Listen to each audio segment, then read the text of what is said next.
माँ यदि हिसाब रखने लगे कि इस बच्चे का मैंने कितना उपकार किया है, पैदा किया उस दिन से, पैदा नहीं, जिस दिन ये गर्भ में आया था उस दिन से, जैसे ही बच्चा माँ के गर्भ में आता है तो माँ को उल्टियाँ लग जाती हैं, खाना पीना छूट जाता है, फिर बेचारी को अंदर से कितनी 9 महीने तक परेशानियाँ होती हैं। फिर उसके बाद जो लिस्ट लगती है परेशानियों की, मलमूत्र साफ करने से लेकर के, अमृत पिलाने से लेकर के, 20 साल तक अगर माँ हिसाब लगाने लगे कि मैंने इस बच्चे की कितनी सेवा की है और आप लोग छोड़ के आ गए पतंजलि योग पीठ में, तो माँ तो रो रो के मर जाए। हिसाब नहीं लगाती है वो, ठीक है मैंने किया, और आज भी वो कल्याण ही चाहती है। हमने उसका कुछ भी प्रतिकार नहीं किया, हमने कोई सेवा नहीं की। उसकी सेवाओं को आप सोचेंगे तो अनंत सेवाएं हैं, लेकिन आपने तो कुछ भी नहीं चुकाया। लेकिन क्या वो आज हमारा बुरा चाहती है?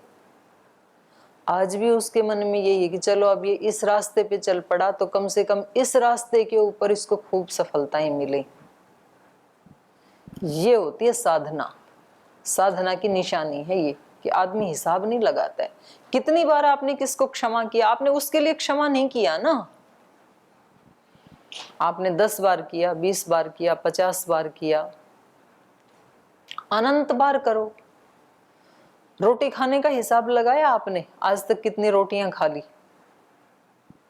कितनी सब्जियां खा ली, कितने जूस पी ली? खाने पीने का हिसाब है कितने किलो खा लिया, और आगे का कोई क्राइटेरिया है कितना और खाएंगे, कब तक खाएंगे, कब तक खाएंगे, कब तक खाने वाले हो? जब तक जिंदा हैं, आखिरी श्वास तक भी खाया गया तो खा के मरेंगे, खाएंगे। और क्षमा का व्यक्ति पूछे कब तक क्षमा करना है, कब तक सहन करना है? तो सहन कब तक करना है? जब तक जिंदा हैं तब तक। क्योंकि खाने का हिसाब क्यों नहीं रखते हैं? खाना मेरे लिए है, तो जितना अधिक खाया जाएगा उतना खाऊंगा, और जितना बढ़िया खाया जाएगा उतना खाऊंगा, क्योंकि वो मेरे लिए है, मुझे पता है उससे पोषण मिलेगा। तो इसी तरह से क्षमा करना भी मेरे लिए है, उससे मेरी आत्मा बलिष्ठ होगी। इसलिए कितना करना है उसका कोई हिसाब नहीं होना चाहिए साधक के लिए। कम से कम सेवा कितनी की संगठन में, उसका कोई हिसाब नहीं होना चाहिए। नहीं तो व्यक्ति 2-4 साल करता है और फिर एक दिन कोई ऐसा मौका आता है, बोल जी अब मैंने इतने 5 साल तक सेवा की, अब आप मेरी ये सेवा करो। और यदि उस दिन मना कर दे संस्था की भाई ये तो हम नहीं कर सकते, तो फिर पूरा बिल बना के ले आता है, बोल जी मेरे इतने साल का इतना खर्चा है। तो फिर तो वो सेवा, चलो खर्चा शायद मिल भी जाएगा, पर वो सेवा मिट्टी में मिला दिया आपने, पानी में बहा दिया आपने। सेवा का कभी हिसाब नहीं होता है। माँ यदि हिसाब मांगने लगे बच्चों से कि मैंने इतनी सेवा की है और इतना बिल चुकाओ, इतनी दिहाड़ी बनती है मेरी, तो शायद वो दिहाड़ी तो कोई पुत्र दे देगा फिर, लेकिन वो माँ माँ नहीं रह पाएगी, उसने अपने मातृत्व को गंवा दिया। माँ महान इसीलिए है क्योंकि वो हिसाब नहीं लगाती है। गुरु महान इसीलिए है क्योंकि वो हिसाब नहीं लगाते। साधक महान इसीलिए होता है क्योंकि वो हिसाब नहीं लगाता कि कितनी साधना की। साधक कभी गिन करके साधना नहीं करता है कि मैंने इतने मंत्रों का जाप किया, कि 1 माला का किया, कि 5 माला का किया, 10 माला का, ऐसा हिसाब नहीं लगाता है साधक। साधक उसका हिसाब लगाता है कि कितने घंटे और कितने क्षण दिन में ऐसे गए जब मैंने उसको याद नहीं रखा, उसका हिसाब लगाता है साधक। एक पल भी क्यों जाए, सांसों की माला से सिमरू मैं तेरा नाम, एक सांस भी ऐसा ना जाए जिसमें मैं उससे दूर हटूं। ये होती है साधक की साधना। और हिसाब लगाना तो फिर बिजनेस जैसा हो गया कि इतने हमने गायत्री का जाप किया तो अब आप भी तो कुछ फल दो, तो साधना नहीं होती है। तो ठीक है आपने जितना किया उतना तो अच्छा है, लेकिन उसके आगे आपको किसी को कहना भी नहीं और अपने मन से भी वो हटे, ऐसा भी प्रयास करना है। मैं वही पूछ रहा था कि मतलब पूछने का ये उद्देश्य था कि माने मन में कोई अगला व्यक्ति का दोष दिखे और उनकी गलतियां दिखे तो उसको हम नेगलेक्ट कर दें कि इसको देखना ही नहीं। नहीं, या तो आप उसको बता दो और या फिर आप उसके अंदर पॉजिटिविटी ढूंढने की कोशिश करो, क्योंकि हर जो घटना होती है उसके दो पहलू होते हैं। तो आप पॉजिटिव वाला ढूंढने की कोशिश करो। एक नेगेटिव पहलू होता है, एक पॉजिटिव होता है। तो आप उसके अंदर कितनी भी पॉजिटिविटी ढूंढ सकते हैं। आप कोशिश करो कि मुझे तो इसमें से केवल पॉजिटिविटी ढूंढनी है, तो आपको कई पॉजिटिविटी मिल जाएंगी वहां पर ढूंढोगे तो। और आप ढूंढना और किसी और को नहीं बताना, आप मेरे को बताना कि आपको क्या क्या पॉजिटिव लगा इसी घटना से। तो जैसी दृष्टि वैसी सृष्टि। जब व्यक्ति उधर ढूंढने लग जाता है तो फिर उसको वैसी ही उपलब्धियां होने लग जाती हैं। संसार उसके लिए वैसा बनता ही चला जाता है। और देखो, नेगेटिविटी ढूंढें तो वो भी खूब मिल जाती है अनंत, फिर उसके लिए वो संसार वैसा ही बनता चला जाता है। किसी भी व्यक्ति के प्रति आप अपने भाव और विचार को पॉजिटिव वे में सोचना शुरू करो, वो व्यक्ति आपके लिए वैसा ही बन जाएगा। उसमें टाइम लगेगा, उसमें आपको 6 महीने, 1 साल, 2 साल, 5 साल, 10-10 साल लग जाते हैं किसी व्यक्ति को बदलने के लिए।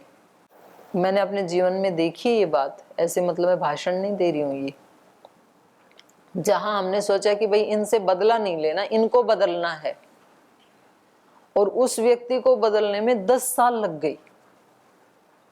लेकिन इतने दिन धैर्य तो रखना ही पड़ता है ना। और अपनी तरफ से बुरा सोचना नहीं होता है। कैसी भी परिस्थिति हो, अपनी तरफ से बुरा नहीं सोचना, फिर जरूर आता है परिणाम। ऐसा ही विज्ञान है इस सृष्टि का। तो धैर्य तो रखना ही पड़ता है। शुरू में तो लगेगा सारा पुरुषार्थ ऐसे ही हो रहा है जैसे कोई भस्म के अंदर घी डाल के हवन करी, अग्नि में ना डाल के राख में घी डाले, ऐसा लगेगा। शुरू का प्रयास तो उल्टा ही होगा। लेकिन तो भी यदि व्यक्ति की दृढ़ संकल्प शक्ति है तो एक दिन परिणाम जरूर आता है। सीता माता को शुरू में तो ये लगता था कि तेरा ये सब प्रयास करना, श्री राम को बुलाना बिल्कुल व्यर्थ है, आ सकते नहीं है। उनको सुनाते भी यही थे रावण कि आपका दिमाग थोड़ा भी यदि काम कर रहा हो तो आप सोच के देखो कि राम यहाँ आ सकते नहीं हैं। इस समुद्र को कौन लांघ सकता है? और पहली बात तो किसी को पता ही नहीं कि समुद्र के पार कोई नगरी है लंका नाम की। सचमुच में ऐसा ही था। हनुमान जी तो रुक ही गए थे समुद्र पे आके। तो बिल्कुल ऐसे लग रहा था ना, व्यर्थ प्रयत्न, ऐसा होने वाला है नहीं। लेकिन उनकी संकल्प शक्ति बहुत दृढ़ थी। तो यदि व्यक्ति की संकल्प शक्ति दृढ़ है तो चाहे 100 वर्षों में परिणाम आएगा जरूर। लेकिन व्यक्ति अपनी आशा के, विश्वास के, धैर्य के धागे को पकड़ के ही रखे, एक क्षण भी उसमें अविश्वास न आने दे, तो फिर रिजल्ट आएगा। ठीक है, और कोई प्रश्न किसी का? ओम माता जी प्रणाम। ये जितने बार तपस्या शुरू की जाती है कुछ सिद्धियों को प्राप्त करने के लिए, उतना बार किसी न किसी से दीक्षा लेना आवश्यक होता है। उतनी बार दीक्षा लेना? जी। हाँ, वो तो लेनी चाहिए, क्योंकि उस सिद्धि से संबंधित जो गुरु है तो उससे दीक्षा लेनी चाहिए। जी। यहाँ क्योंकि उसका तप भी तो जुड़ जाता है साथ में। विश्वामित्र पहले 2 बार तपस्या किए तो वहाँ दीक्षा का वर्णन नहीं आया, लेकिन अब जो करने वाले हैं तपस्या, तो यहाँ दीक्षा का वर्णन आया है, इसीलिए मैंने पूछा। कहाँ आया दीक्षा का वर्णन? नेक्स्ट में है। हैं? उनको रंभा को साप देके फिर एक तपस्या अब करनी। पहले इसको पीछे वाले को तो पढ़ लेना। पीछे वाले को पढ़ो पहले, आगे वाला जब आएगा तब चर्चा करेंगे उस पर। ठीक है, चलो थोड़ा पढ़ते हैं अभी। स निःश्वसन मुनिवर पश्चातापेन दुःखितः भीताम् अप्सरसं दृष्ट्वा वेपन्तीं प्राञ्जलिं स्थितां मेनकां मधुरैर्वाक्यैर्विसृज्य कुशिकात्मजः उत्तरं पर्वतं राम विश्वामित्रो जगामहः स कृत्वा नैष्ठिकीं बुद्धिं जेतु कामो महायशाः कौशिकी तीरमासाद्य तपस्तेपे दुरासदं तस्य वर्षसहस्राणि घोरं तप उपासतः उत्तरे पर्वते राम देवतानाम् अभूद्भयम् आमन्त्रयन् समागम्य सर्वे सऋषिगणः सुराः महर्षि शब्दं लब्धां साध्वयं कुशिकात्मजः देवतानां वचः श्रुत्वा सर्वलोकपितामहः अब्रवीन्मधुरं वाक्यं विश्वामित्रं तपोधनं महर्षे स्वागतं वत्स तपसोग्रेण तोषितः महत्वऋषिं मुख्यत्वं ददामि तव कौशिक। तो अब इनको जब होश आया तो इन्होंने दुखी होकर के पश्चाताप किया, और जब ये पश्चाताप कर रहे थे, लंबी आहें भर रहे थे, तो भीताम अप्सरसम दृष्ट्वा, मेन का जो है वो भयभीत हो गई कि पता नहीं अब शाप मिलेगा। ये तो क्रोधित हो गए, क्योंकि ये शाप के लिए प्रसिद्ध है, क्रोधित हो जाते हैं। तो भीताम अप्सरसम दृष्ट्वा वेपंतीम, वेपंती मतलब कांपती हुई, प्रांजलि मतलब हाथ जोड़कर खड़ी हुई, स्थिताम खड़ी हुई। तो उधर जब इनको ये पश्चाताप हुआ, रियलाइज हुआ, तो उसने सोचा कि अब तो तेरा तो हो गया काम। तो वो हाथ जोड़ करके और कांपते हुए शरीर से और बहुत भयभीत खड़ी हुई थी। तो उसको इन्होंने देखा। मेनकाम मधुरई वाक्यैर विसृज्य कुशिकात्मज, लेकिन उसको शाप नहीं दिया, ये अच्छी बात है। उसको तो मधुरई वाक्यई विसृज्य, मधुर वाक्यों से ही, इसमें तेरा दोष नहीं है, ये तो देवताओं ने साजिश करके भेजा था, तो अब तू अपने स्थान पे जा और मुझे अपना काम करने दे। तो उसको मेन काम मधुरई वाक्य विसृज्य, मधुर वाक्य कह करके ही उसको छोड़ करके कुशिकात्मज उत्तरम पर्वतम जगामह।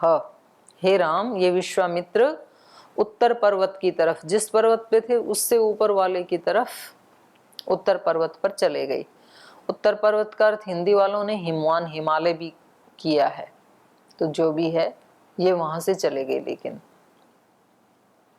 सकृत्वा नैष्ठिकीं बुद्धिं जेतु कामो महायशः कौशिकी तीरमासाद्य तपस्तेपे दुरासदम्। तो वहां उन्होंने नैष्ठिकीं बुद्धिं कृत्वा, अपनी बुद्धि को कैसा किया?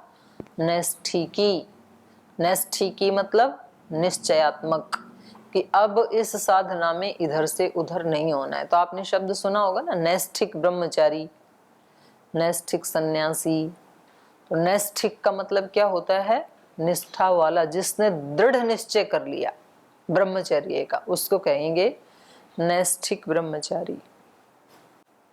निश्चित रूप से स्थित हो गई है जिसकी बुद्धि, दृढ़ निश्चय। तो ऐसे कहा नैष्ठिकीं बुद्धिं कृत्वा सह महायशः जेतु कामः, काम को जीतने के लिए, कामनाओं को जीतने के लिए उसने दृढ़ निश्चय कर लिया कि मेरे अंदर कामनाएं थी, इसलिए देवताओं की साजिश से मैं प्रभावित हुआ। अगर मेरे अंदर कामना नहीं होती तो फिर कोई भी मेरे ऊपर कोई प्रभाव नहीं डाल सकता है। तो ये शुरुआत है सच्ची साधना की। जब कोई भी व्यक्ति, हमें ये लगता है कि इसके कारण मेरा नुकसान हुआ, इसने मेरा काम खराब किया, तो उस समय व्यक्ति को अगर ये याद आ जाए कि ये तो मेरे ऊपर कुछ भी नहीं कर सकता था यदि मेरे अंदर कामना ना होती। तो अगर मैंने ही अपनी 3 ऐषणाओं को जीत लिया होता तो ये व्यक्ति तो मेरा कुछ भी नहीं बिगाड़ सकता था। कांटे किसी के पैरों का कुछ भी नहीं बिगाड़ सकते हैं। अगर उन पैरों में जूते पहन लिए हो तो कांटे तो रहेंगे संसार में, कहीं कांटे रहेंगे, कहीं कंकर रहेंगे, पत्थर रहेंगे, ठोकरें रहेंगी। ये संसार का नियम है। सारे संसार में कोई मखमल बिछा सकता है क्या? नहीं बिछा सकता है, तो कहीं ना कहीं तो रहेगा ना। तो उपाय क्या है? अपने पैर में जूते पहन लो, फिर आप कहीं भी जाओ आपके पैर में नहीं चुभेगा। कांटा है लेकिन आपके पैर में नहीं चुभेगा, क्योंकि आपने मजबूत जूता पहन रखा है। तो कितनी भी ज्यादा प्रतिकूलताएं संसार में हैं, तरह तरह के लोग हैं, सबको हम सुधार सकते नहीं हैं, पर एक को सुधार सकते हैं, और वो है स्वयं को। और हमने अपने आप को यदि भगवान के सुरक्षा कवच से, गुरु के सुरक्षा कवच से, साधना के, सत्य के, ब्रह्मचर्य के सुरक्षा कवच से अपने आप को यदि ढक रखा है, तब तो दूसरे लोग हमारा कुछ बिगाड़ नहीं सकते हैं। और हम ही असुरक्षित हैं यदि, तब तो भाई जहाँ कांटा है वो कांटे का दर्द देगा, पत्थर है वो पत्थर का दर्द देगा, जो जिसके पास है वो तो देगा फिर। तो इन्होंने ये दृढ़ निश्चय कर लिया। और क्या निश्चय किया? जेतु कामः, काम को जीतने का। और काम का मतलब समस्त कामनाओं को जीतने का दृढ़ निश्चय कर लिया कि अब विजयी मुझे होना है, इनको नहीं होना है। देखो, एक तो विजयी होता ही है ना, ये यदि तो हम बलवान हैं तो आत्मा विजयी होगी, और यदि तो दोष बलवान है तो दोष विजयी होंगे। तो ये हमें शांत बुद्धि से देखना चाहिए अपने जीवन में और अपने शरीर के अंदर और बाहर, कि जब जब ऐसी परिस्थिति आती हैं तो कितनी बार मेरी विजय होती है और कितनी बार दोषों की विजय होती है। जिसको आत्मनिरीक्षण कहते हैं वो यही होता है कि ढलते हुए दिन के समय, संध्या के समय, रात को सोते समय नहीं, रात को सोते समय कभी भी त्रुटियों का चिंतन नहीं करना चाहिए। नहीं तो व्यक्ति रात को सोते समय कहता है, बोल जी अब याद करो क्या क्या गलतियां की, तो फिर तो उन गलतियों को लेके सोओगे, वो अंदर तक घुस जाएंगी फिर सबकॉन्शियस माइंड में। सोते समय कभी भी गलत चीजों को याद करके नहीं सोना। सोते समय तो तन्मे मनः शिव संकल्पमस्तु, अपने मन में अच्छे अच्छे संकल्प लेकर के सोना, कल्याणकारी संकल्प, अच्छी अच्छी भावनाएं, वो सोचते हुए सोना। आप नहीं हैं तो भी वैसा सोचना जो आप बनना चाहते हैं। लेकिन दिन के अंत में व्यक्ति को जरूर ये सोचना चाहिए कि भाई आज के दिन में कितनी बार इंद्रियों की विजय हुई, कितनी बार आत्मा की हुई, कितनी बार दोषों की विजय हुई, कितनी बार सात्विकता की विजय हुई। तो फिर व्यक्ति का थोड़ा जो अहंकार है ना, वो ये कहता है कि नहीं, मुझे आत्मा की ही हमेशा विजय करवानी है, दोषों की नहीं करवानी है। तो व्यक्ति अपने आप को फिर बलवान समझता है और बलवान है भी, और बलवान बनाता ही चला जाता है जो चाहता है ऐसा। तो इन्होंने भी इसको, मेनका को कुछ भी शाप आदि नहीं दिया, उसको तो विदा कर दिया, और स्वयं इन्होंने दृढ़ संकल्प लिया अपनी कामनाओं को जीतने के लिए। और कौशिकी तीरम आसाद्य, कौशिकी नदी के तट पर पहुंच करके दुरासदम तपह तेपे, घनघोर तप इन्होंने प्रारंभ किया। दुर्जय तप, दुरासदम।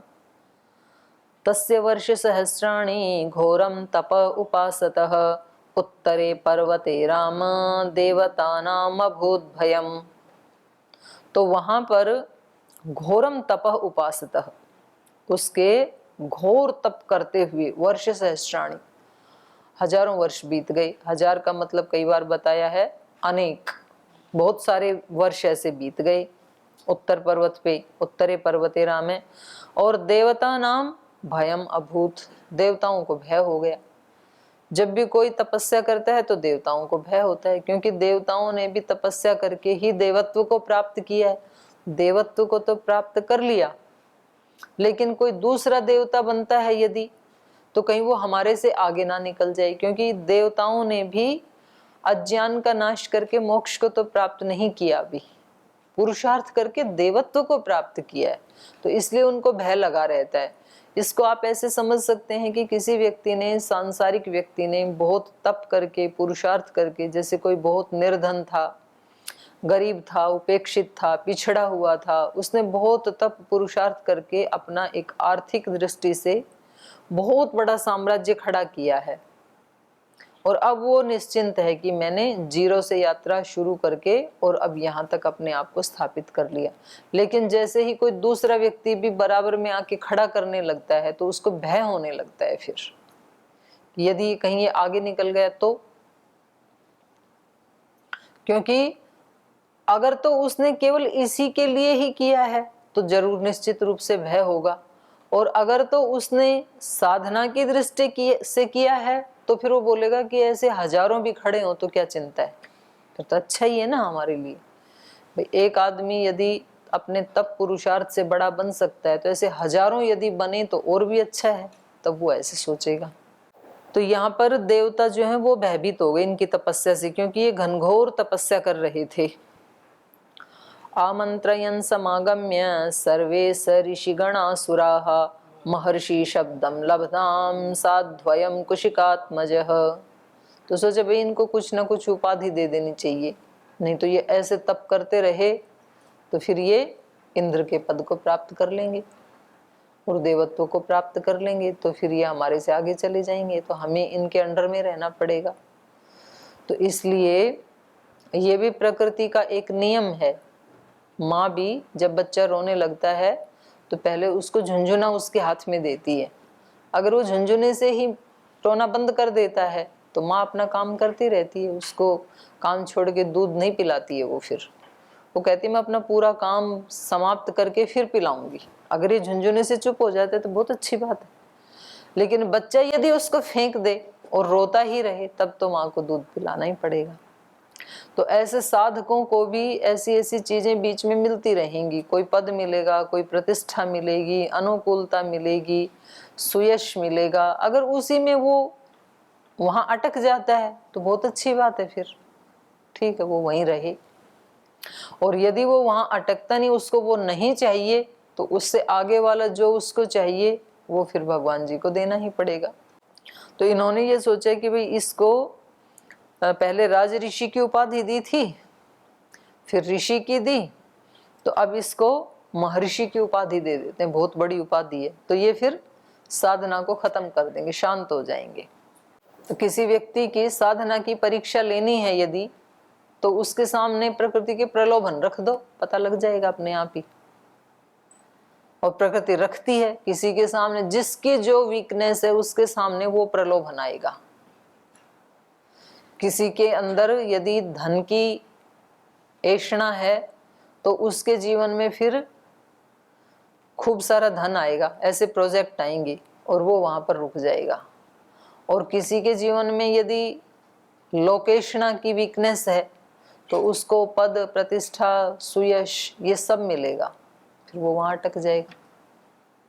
तो ये पुत्रेषणा, लोकेशना, वित्तेषणा मुख्य रूप से 3 ही ऐषणाएं हैं, बाकी सब उन्हीं का ही परिवार है। तो जिसके जहां जो वीकनेस है उसके जीवन में वो बाधा आएगी जरूर, क्योंकि उसकी परीक्षा लेगी प्रकृति।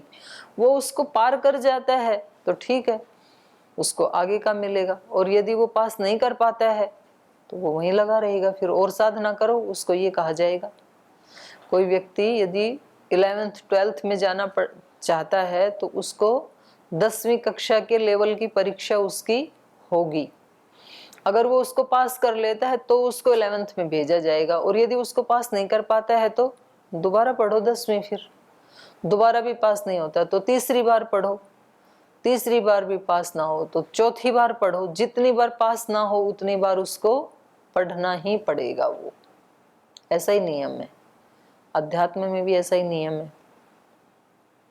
तो इन्होंने सोचा इनको महर्षि की उपाधि दे देते हैं, तो फिर ये तपस्या करना बंद कर देंगे, ये महर्षि रहें और हम अपने स्वर्ग में देवता, इंद्र और सब ऋषिगण सब सुरक्षित रहेंगे। आमंत्रयन समागम्य, इकट्ठे होकर के आमंत्रणा की सब इकट्ठे हुए। सर्वे स ऋषिगणा सुराः, सर्वे सुराः स ऋषिगणा, ऋषियों सहित सारे देवतागण।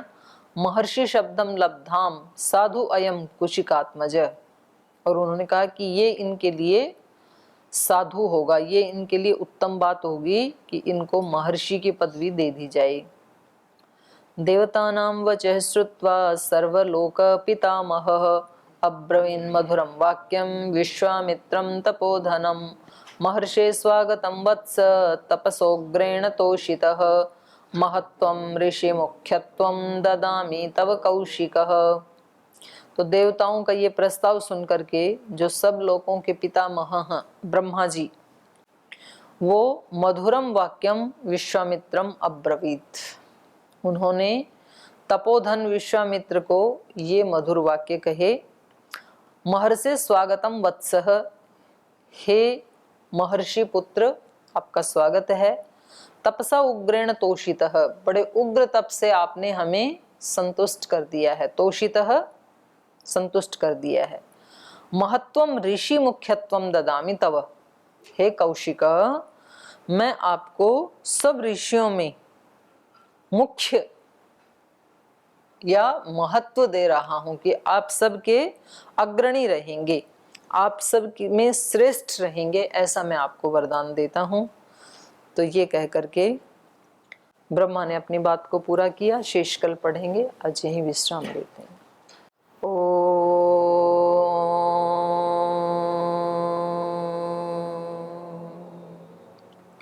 शांति शांति शांति। श्री गुरुभ्यो नमः। राम का गुणगान करिए, राम का गुणगान करिए, राम प्रभु की भद्रता का, सभ्यता का ध्यान धरिए, ध्यान धरिए, राम का गुणगान करिए, राम का गुणगान करिए, राम के गुण गुण चिरंतन, राम के गुण गुण चिरंतन, राम गुण सुमिरन रतन धन, राम गुण सुमिरन रतन धन, मनुजता को कर विभूषित, मनुज को धनवान करिए, ध्यान धरिए, राम का गुणगान करिए, राम का गुणगान करिए, राम का गुणगान करिए।